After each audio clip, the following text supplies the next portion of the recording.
Chào tất cả quý vị các bạn đã trở lại với kênh Món Ngon Tại Nhà. Và hôm nay mình tiếp tục chia sẻ cho quý vị và các bạn một món chay ngon, đơn giản dễ làm tại nhà.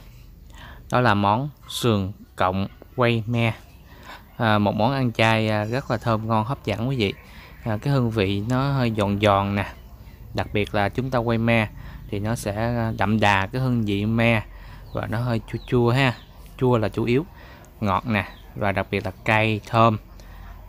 Chúng ta có thể ăn kèm với bún nè, hoặc là cơm trắng với rau sống, rất là bắt cơm nha quý vị. Để thực hiện được cái món ngon như thế này mà lại đơn giản nữa thì chúng ta cần những nguyên liệu thế nào và cái cách thực hiện như thế nào, thì mời tất cả các bạn vào bếp cùng mình nha, để thực hiện một cái món ăn như thế này. Các bạn nào chưa đăng ký nhé, đăng ký kênh ủng hộ mình nha.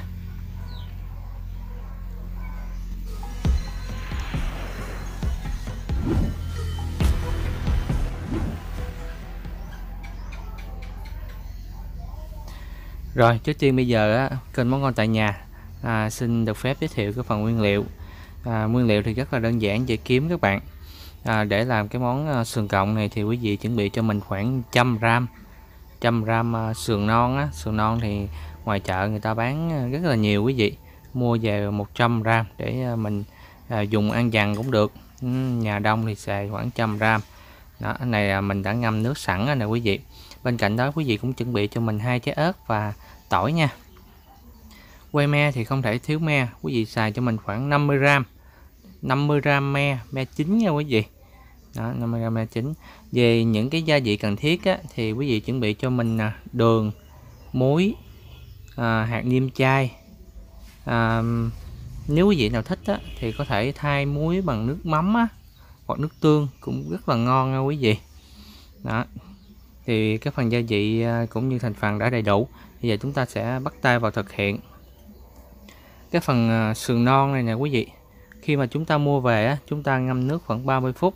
Chú ý là quý vị ngâm nước xong thì chúng ta xả lại khoảng 3-4 lần, và để cho cái miếng sườn non mình nó phải ngập hết nước để cho nó mềm nè quý vị. Đó, mình dắt cho nó khô nước luôn là quý vị, dòm cho nó phải mềm như vậy nè, nó có cái độ đàn hồi vậy nè, phải mềm nha quý vị. Và chú ý là phải dắt càng khô nước càng tốt.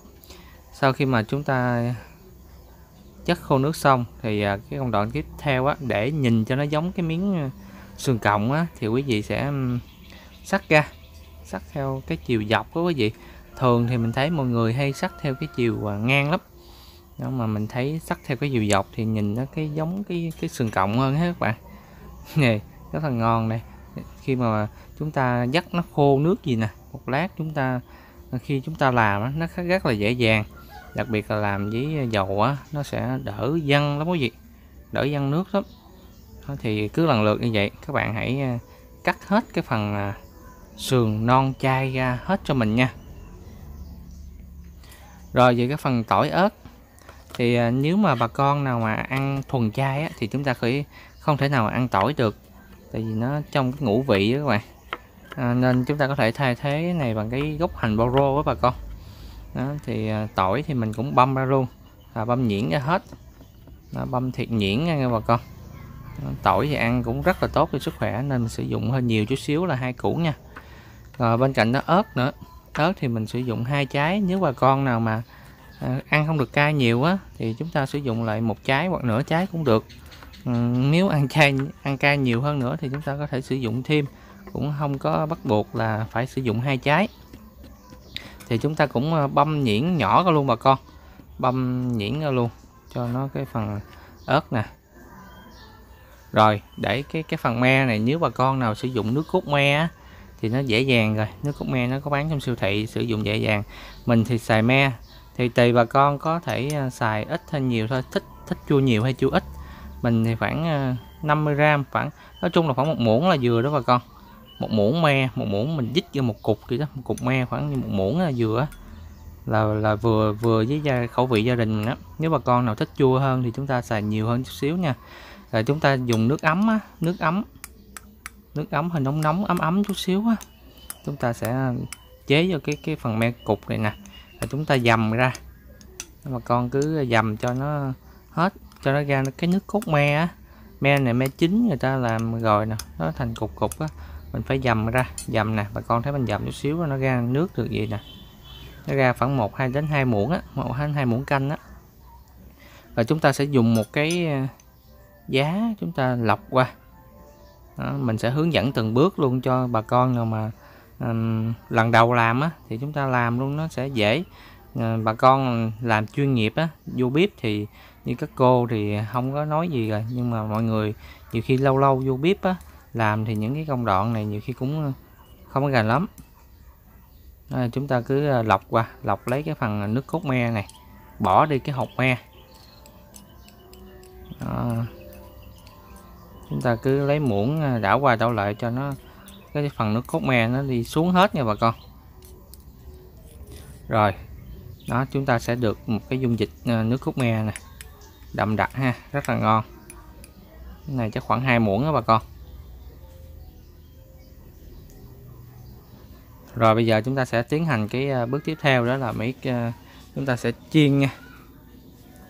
Thì bà con bắt cái chảo lên, cho nó cái chảo mình nó nóng nha, rồi chúng ta hãy cho dầu lên, cho dầu vô. Mà khi mà dầu của mình nó sôi đó bà con, chúng ta để đợi chút xíu cho dầu nó sôi lên, thì chúng ta lấy đũa chúng ta đảo đảo á, hoặc cái tay chúng ta để hơi hơi lên nè, cảm giác được nó nóng á, có cái độ nóng nhẹ lên á, thì chúng ta đã thấy nó được rồi đó. Đó, giờ mình thấy nó được rồi bà con. Đó, cái chảo kia thì nó dễ thấy hơn. Thì chúng ta sẽ cho cái phần sườn non của mình vào. Đó, nhìn giống y như cái sườn cọng hết bà con. Dầu bây giờ nó rất là nóng rồi, chúng ta chiên với lửa trung bình thôi nha bà con, đừng có chiên lửa lớn quá. Dầu thì bà con để nhiều chút xíu cũng không được. Khi mà chúng ta để dầu nhiều á, bà con sẽ thấy gì á, chứ chúng ta chiên nó đỡ hao dầu hơn, mà miếng cái sườn non của mình á, nó sẽ không có rút dầu vô trong, chúng ta ăn nó cũng sẽ tốt cho sức khỏe hơn nữa.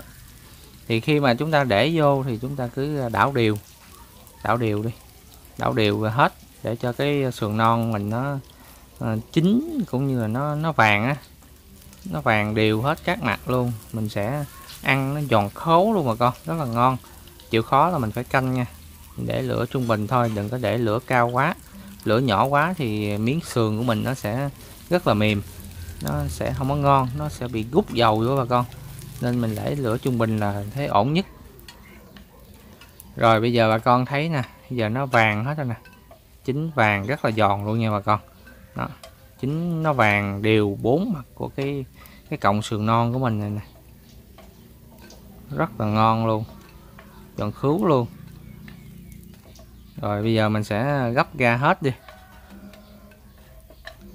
Cái này mà bà con ăn không chấm với nước mắm chai mà tỏi ớt á, cũng đã rất là ngon rồi.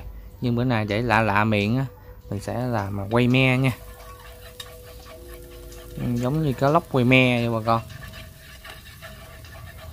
Rồi bây giờ chúng ta sẽ cho cái phần tỏi vào, chúng ta phi lên cho nó thơm nha.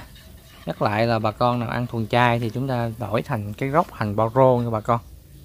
Gốc hành bao rô phi lên cũng rất là thơm. Khi mà nó vàng nè, bà con thấy nó vàng lên như vậy được là chúng ta cho cái phần nước cốt me này vào. Lúc này chúng ta hạ lửa nhỏ xuống nha. Chúng ta hạ lửa nhỏ xuống tránh nó nóng rồi nó sẽ làm khét cái nồi của chúng ta, sẽ mất ngon. Ta hạ lửa thiệt nhỏ, các bạn cũng có thể tắt luôn cũng được, tại vì cái chảo này nó còn giữ độ nóng. Sau đó chúng ta sẽ cho đường vào, cho khoảng 1 muỗng đường nha bà con. Mình muỗng đường đảo đều. Kế tiếp là chúng ta sẽ cho phần nước vào. Ở đây mình sử dụng 1 muỗng đường và 3 muỗng nước, ấm nha, 3 muỗng nước ấm mình đã đun sôi và để hơi nguội nguội đó bà con, mình cho vào luôn. Rồi đợi cho nó sôi lên thì chúng ta sẽ tiếp tục cho cái phần 1 muỗng hạt nêm chai từ nấm đó bà con, cho vào luôn.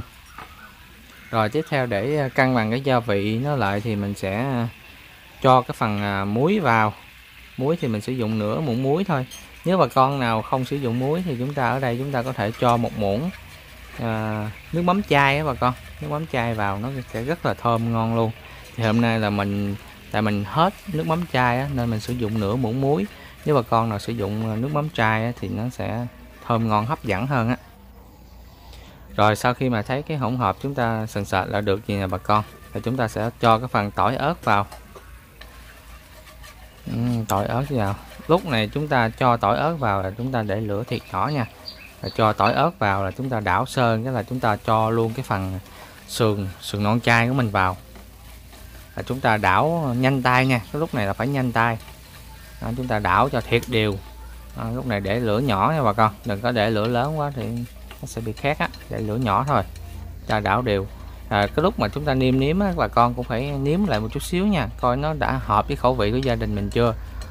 Đó, tại vì công thức thì nó không có chuẩn cho mỗi gia đình, nên gia đình sẽ thích chua chút xíu, gia đình thì thích ngọt chút xíu, thì căn cứ vào gia đình mình thích như thế nào á, chúng ta có thể giảm được cái lượng đường nhiều hơn chút xíu hoặc là ít hơn chút xíu, rồi me có thể là nhiều hơn chút xíu để nó có thể chua hơn. Đó, để phù hợp nhất với cái khẩu vị của cái gia đình mình. Đó thì cơ bản mình làm như vậy là đã xong rồi bà con. Đó, lúc này là chúng ta có thể tắt bếp và chúng ta gấp nó ra, gấp cái thành phẩm ra mình thưởng thức. Hiện tại là nó rất là thơm mà con, mình quay mà mình chịu không được luôn, nó rất là thơm luôn. Đó, những cái ngày rằm hay gì đó, hay là bà con ăn thuần chay á, cái món này ăn cũng rất là đỡ ngán, mà lại bắt cơm nữa, ăn chung với rau sống nè, hoặc là bà con có thể ăn bún á, chúng ta làm đơn giản thôi, ăn bún nè, rồi chúng ta ăn miếng rau sống rồi với vài cọng sườn này nè. Đó, rất là hấp dẫn, nó chua ha, có vị chua của me, rồi đặc biệt là nó rất là giòn nè, rồi kết hợp với vị chua của me, hơi cay cay của ớt nè, rồi thêm tỏi nữa. Ăn tỏi ớt thì thấy gì cũng rất là tốt cho sức khỏe đó bà con, nên đây là một cái món chay. Cảm ơn bà con đã theo dõi kênh của mình nhé.